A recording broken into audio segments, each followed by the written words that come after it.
Hey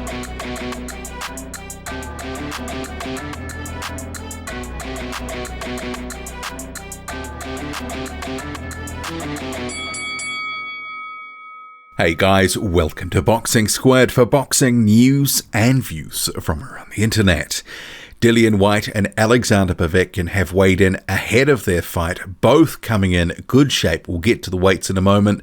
Also, the other heavyweight fight on the card, Shawndell Winters and Alen Babic. This one could have almost been made at cruiserweight, and we'll get to that because Winters was actually well below the heavyweight minimum. So, yeah, that's an interesting development.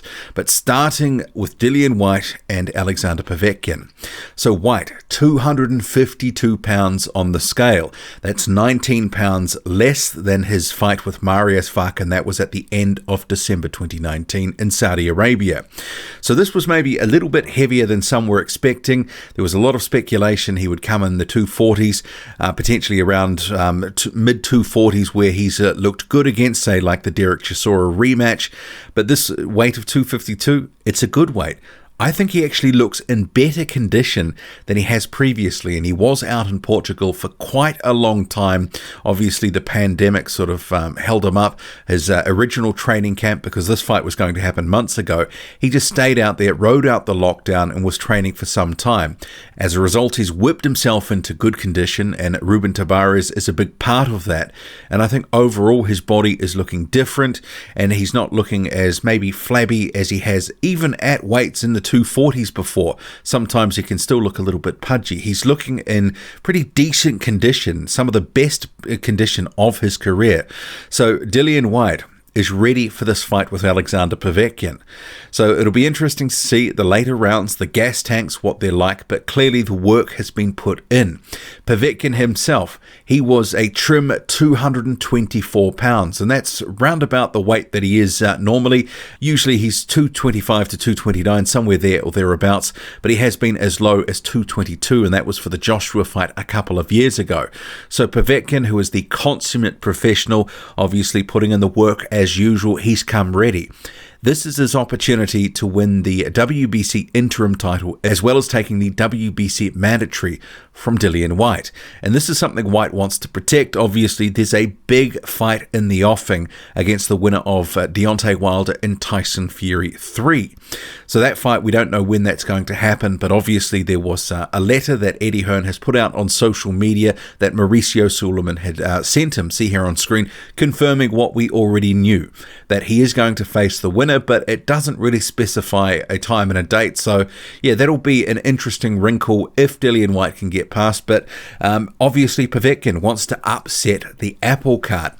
Both coming in good shape here, and they should be prepared to go 12 rounds. I think they both are, and it'll be interesting to see if one can get a knockout. But final thoughts on this fight. I'm still thinking that there is scope for this to go the distance or a potential late knockout for Dillian Whyte. But like I've said, this is still a fight, even though Povetkin's 40 years old, he is faded, he is past prime, but he's not completely spent. There's still something there. He is a shot in this fight, and it's not going to be shocking to see him win, but I'm not expecting it.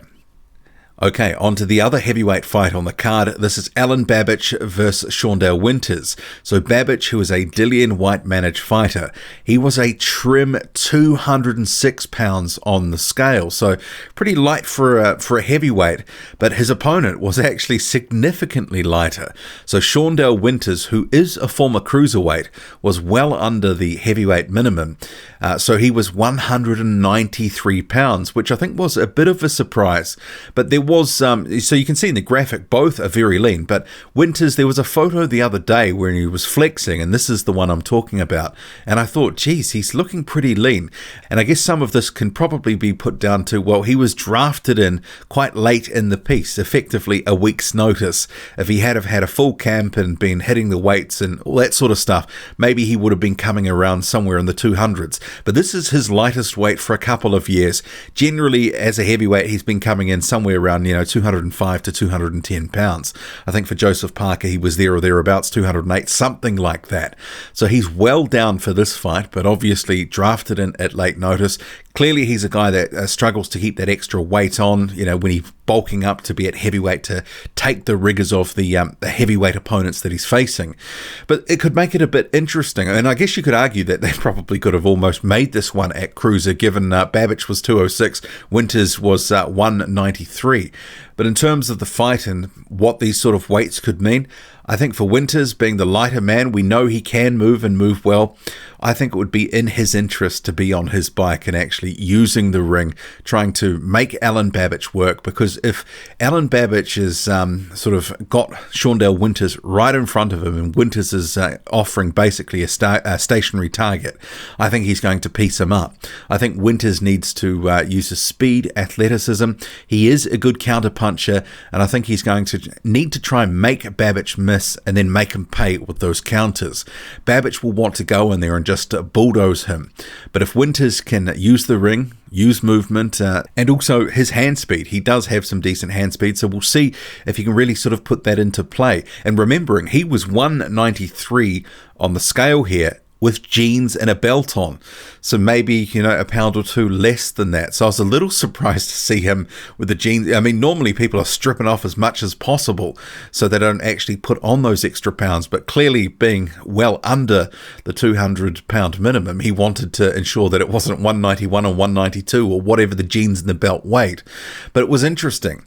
And I guess another thing to sort of factor in for this card this weekend. So here is a graphic. Anthony Joshua, he is going to be at the event. He's going to be helping Sky with their broadcasting, their punditry, whatever he's going to add to the table there. I mean, there's been speculation that there's going to be a bit of something happening between Whyte and Joshua, and there has been a few words sort of exchanged through the media, different statements saying that if he gets into the ring, I'll punch him, yada, yada, yada, all that sort of stuff. I don't expect anything too much to happen.